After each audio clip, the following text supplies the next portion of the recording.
नमस्कार दोस्तों, आपका स्वागत है। मैंने एक फ़िल्म देखी थी दोस्तों, बहुत साल हो गए उसको देखकर। उसका नाम है द लास्ट समुराई और बहुत अच्छी फ़िल्म है ये। टॉम क्रूज़ है उसमें।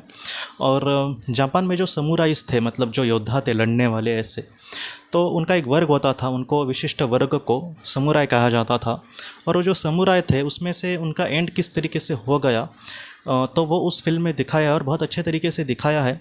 उस फिल्म में कुछ ऐसी बात आखिर में दिखाई है जो मतलब मुझे लगता है कि 2010 को मैंने शायद वो फिल्म देखी थी। उसके बाद से मैंने फिर से बाद में वो देखी नहीं, लेकिन उसमें जो कुछ डायलॉग्स दिए हैं वो अभी भी मुझे मतलब वैसे के वैसे याद है। उसके आखिर में दोस्तों जो समुराई का मेन जो योद्धा होता है, उनका मुखिया, वो उसमें शहीद हो जाता है युद्ध में आखिर में।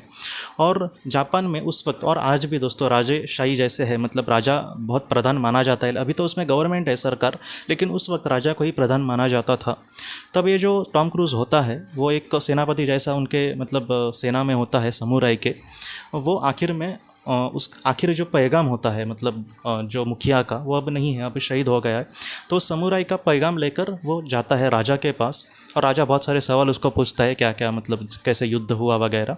और आखिर में जो राजा है दोस्तों, उसको ये सेनापति बहुत सारी बातें समझा कर कहता है, तब वो भी जो बहुत ज़्यादा भावुक होता है और थोड़ी सी भावुक ही कंडीशन वो दिखाई है। और आखिर में वो जो राजा है वो बच्चा ही दिखाया है, ज़्यादा ऐसा बड़ा राजा मतलब हमारे सामने ऐसे होता है, लेकिन वो उस वक्त उसकी उम्र कम होती है।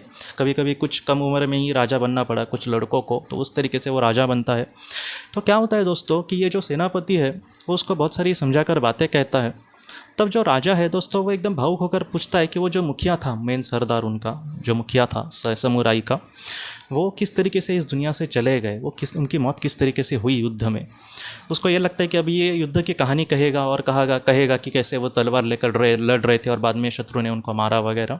लेकिन ये जो सेनापति होता है वो बहुत अच्छे से उनको कहने की कोशिश करता है कि हे राजन, या फिर एक जिस तरीके से एक भारतीय पद्धति से मैं कह रहा हूँ कि हे राजन, आप उसके बारे में मत सोचिए कि वो किस तरीके से इस दुनिया से चले गए, किस तरीके से शहीद हुए, किस तरीके से मर गए।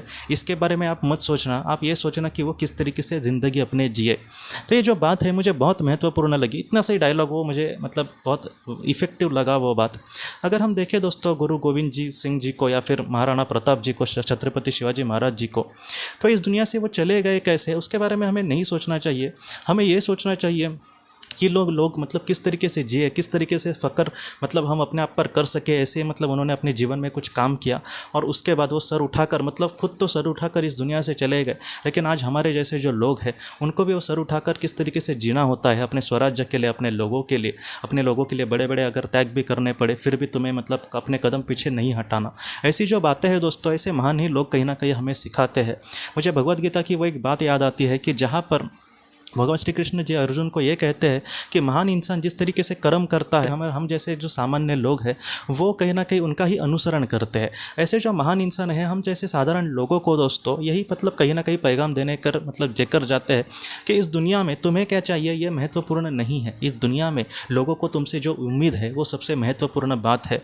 कुछ लोगों को ये भी लगता है दोस्तों कि ऐसे जो महान हस्तियाँ होती हैं, महापुरुष ऐसे होते हैं, उन पर ही ये जिम्मेदारी है, इसलिए हम अपने जीवन में अपने परिवार को संभाले, अपने लोगों को संभाले, बस हुआ मैं अपना देखूंगा और ज़िंदगी से इस दुनिया से चला जाऊंगा।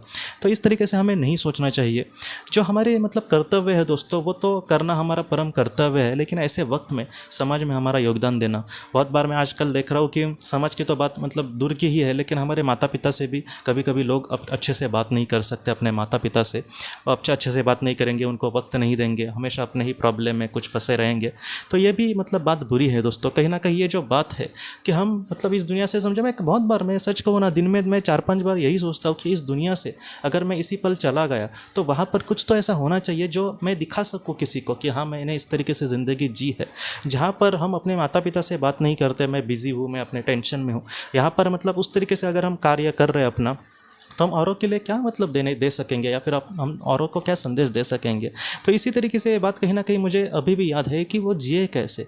आखिर में मतलब हम इस दुनिया से चले गए, आत्मलोक में हम समझो एक हमारा विकास स्तर ठीक ठाक है तो अच्छे से हम वहाँ पर स्वर्ग में होंगे, लेकिन फिर भी हमारा मन कहीं ना कहीं एक बात खाए जाएगा कि जहाँ पर जीवन में मैं बहुत कुछ कर सकता था, जहाँ पर मेरे सामने कुछ उपलब्धियाँ थी, जहाँ पर मैं सच में बहुत कुछ कर सकता था, लेकिन मैंने क्या किया। ऐसा जो सवाल है हमें कल परेशान कर सकता है।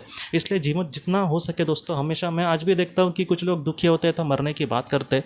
मैं आपको सच कहूँ ना, एक ना एक दिन ये दिन आना है और उस दुनिया में हमें ज़रूर जाना है। अगर हम हमारे अच्छे कर्म होंगे, हमारा अच्छा हमारे अच्छे विचार होंगे तो उस दुनिया में हम बहुत खुशी से ही जिएंगे। लेकिन फिर भी एक सवाल महत्वपूर्ण यही है कि हम जब इस दुनिया में ज़िंदगी जी रहे तो उस दुनिया को हमने मतलब कितना अच्छे से समझने की कोशिश करी, उस दुनिया में मैंने अपना क्या योगदान किया, मैंने इस जीवन में आकर अपने माता पिता के लिए कुछ करने की कोशिश करी क्या, अपने लोगों के लिए मैंने कुछ करने की कोशिश की क्या, अगर उसमें भी मैंने कुछ उनसे मतलब चाहा नहीं, बस उनका मतलब कहीं ना कहीं अच्छा होना चाहा, या फिर हमारे समाज में रहकर मैंने हमारे समाज के लिए कुछ करने की कोशिश करी क्या। ये जो सारी चीज़ें हैं दोस्तों, ये बहुत महत्वपूर्ण है।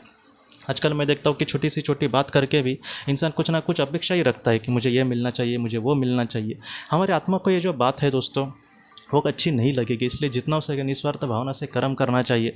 हाँ, बुरे अनुभव मतलब मिलते हैं लोगों से, बहुत बार मतलब ऐसी चीज़ों का सामना करना पड़ेगा, कभी कभी कुछ अच्छा करके भी हमें बुरे मतलब अनुभव का सामना करना पड़ सकता है, लेकिन फिर भी जितना हो सके अच्छे कर्मों से आगे बढ़ना है। मैं आपको सच बोलूँ तो मतलब जो बड़े बड़े लोग हैं, भगवान श्री कृष्ण जी या फिर भगवान राम, इनको भी बहुत बुरे बुरे मतलब परिस्थिति का सामना करना पड़ा, मतलब जिनको हम भगवान मतलब भगवान है जो, वो खुद मतलब इस जीवन में आकर भी उन्होंने ऐसी चीज़ों का सामना किया। तो वो कहीं ना कहीं हमें भी यही दिखाने की कोशिश कर रहे हैं कि हमारे जीवन में अच्छे कर्म से हमें आगे बढ़ना होगा। ऐसी जो बातें हैं जो हमें दुख देगी उसका जितना हो सके अच्छे से सामना करने की कोशिश करनी होगी।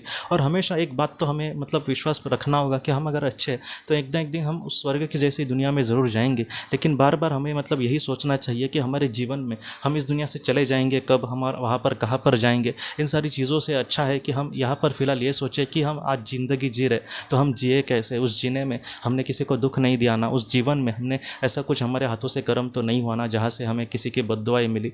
तो इन सारी चीज़ों को हमें सोचना चाहिए और जितना हो सके अच्छे कर्मों के साथ हमारे जीवन में मतलब हमें आगे बढ़ना चाहिए। जैसे कुछ ऐसे निस्वार्थ कर्म जैसे लोग हमें दुआएं दे, ऐसे कुछ निस्वार्थ कर्म जहाँ पर कुछ लोग जो है वो बहुत ही अच्छे ज़िंदगी उनके मतलब होने में हमारा थोड़ा सा भी हाथ बार लगे। तो ये ऐसी जो चीज़ें होती है एक आत्मा के लिए बहुत महत्वपूर्ण है दोस्तों। इसलिए जीवन में हम यहाँ से चले जाएंगे, बाद में वहाँ पर क्या होगा, इन सारी चीज़ों को सोचने से पहले बस एक बार हम सोचें कि हम जीवन में आखिर जिए कैसे।